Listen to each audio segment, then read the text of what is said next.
quand on regarde un petit peu ces différents acteurs, en fait, le bilan que l'on doit faire à l'issue de ces grandes catégories d'acteurs, on doit faire un bilan en termes de géographie du capital. Donc il faut bien comprendre la géographie du capital et cela se traduit par la compréhension et l'analyse des droits de vote qui sont détenus par ces différents acteurs. Mais également, il peut y avoir un écart entre ces droits de vote et le montant de capital détenu. Et donc, c'est bien les deux choses qu'il va falloir regarder. Et en général, notamment pour les sociétés cotées, les tableaux d'analyse de la géographie du capital qui nous sont fournis font cette distinction entre les droits de vote détenus et le capital détenu. Alors, s'agissant des droits de vote détenus, ici on va revenir sur une situation que j'ai déjà évoquée, et l'importance de ces droits de vote et la différence qu'il peut y avoir entre certaines catégories d'actions. D'abord, ces droits de vote, évidemment, ils confèrent le droit de décision via le vote. Vous ne pouvez pas voter si vous ne détenez pas des droits de vote. C'est ça qui vous permet d'être présent à l'Assemblée générale et de faire vos choix. Ensuite, quand on fait une analyse des droits de vote, il faut regarder les proportions détenues par chaque catégorie d'acteurs. La liste que j'ai proposée tout à l'heure m'amène à effectivement faire cette analyse. Donc ici, si j'illustre un petit peu ce point-là par un cas différent, le cas BNP Paribas, donc vous allez voir ici un tableau où on regarde un petit peu ces droits de vote. Hein. Donc simplement quelques commentaires sur ce tableau. Hein. Vous pouvez vous apercevoir donc sur l'évolution en plus sur 3 années. Donc moi je me placerai principalement en 2015. Pour s'apercevoir que principalement il n'y a pas d'écart entre le pourcentage des droits de vote, hein, c'est la colonne à droite, hein, les colonnes de droite en 2015, il n'y a pas d'écart entre le pourcentage des droits de vote et le pourcentage du capital détenu, donc ça veut dire que globalement vous avez un vote par action, et tout ça pour s'apercevoir que en termes de type d'acteur, vous avez la SFPI, alors la SFPI est une structure qui représente l'État belge, donc l'État belge est très présent dans le capital du BNP, c'est même son premier actionnaire, hein, souvent les gens ne le savent pas, suite à la restructuration qu'il y a pu y avoir avec Fortis après la crise bancaire. On s'aperçoit de l'entrée au capital en 2015 de BlackRock. BlackRock est un grand fonds d'investissement américain, un des plus connus, un des plus puissants. Et donc évidemment, ça c'est une évolution majeure de sa gouvernance. Bon, je ne le commenterai pas davantage. Encore un acteur étatique, le Grand-Duché du Luxembourg, là aussi parce que Fortis était présent au Luxembourg. Et puis on voit des salariés de façon assez significative, 5%. On voit des actionnaires individuels, vous voyez, à hauteur de 4,4%, donc très peu.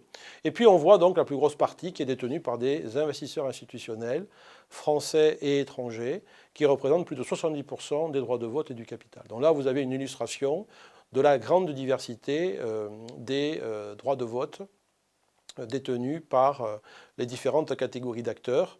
Et donc j'y reviendrai par la suite dans ce module, c'est l'objet de ce module, de comprendre un petit peu les effets de cette structure de contrôle du capital et des droits de vote sur un certain nombre de décisions qui pourraient être prises. Mais là, vous avez vraiment une très très bonne illustration de cette diversité entre des acteurs étatiques, des grands fonds d'investissement qui à titre individuel ont davantage de 5%, toute une catégorie d'investisseurs institutionnels qui ont des petites participations, mais dont le total est significatif, et puis une présence aussi assez significative des salariés.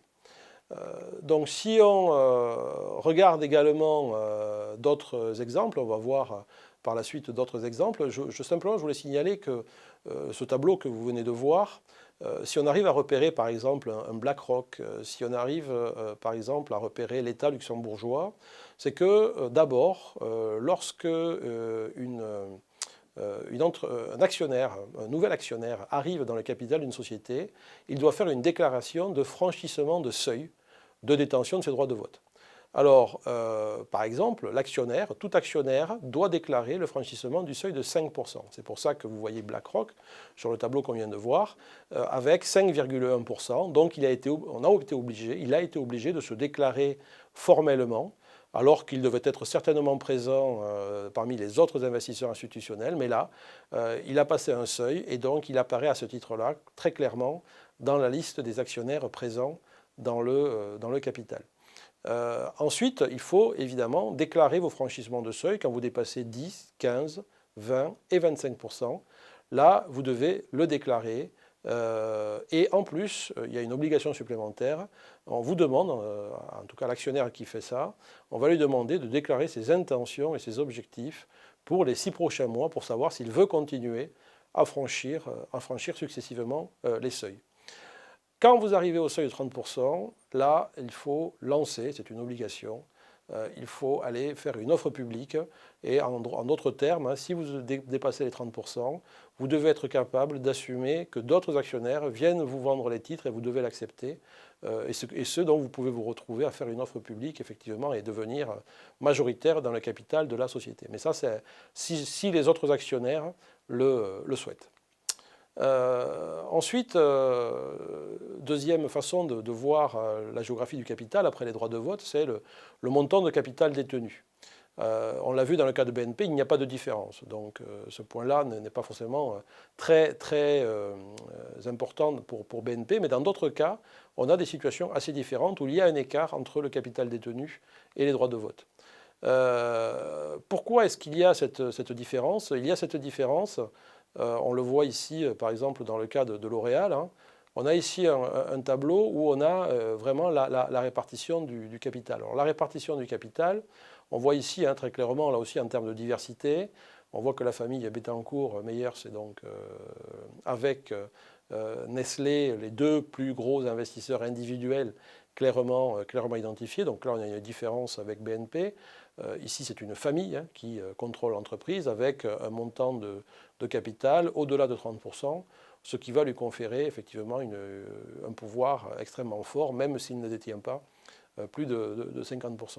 Les investisseurs institutionnels internationaux représentent 30%, mais c'est un groupe d'investisseurs de petite taille. Donc en fait, le capital détenu ici est à comparer avec la structure des droits de vote. Hein.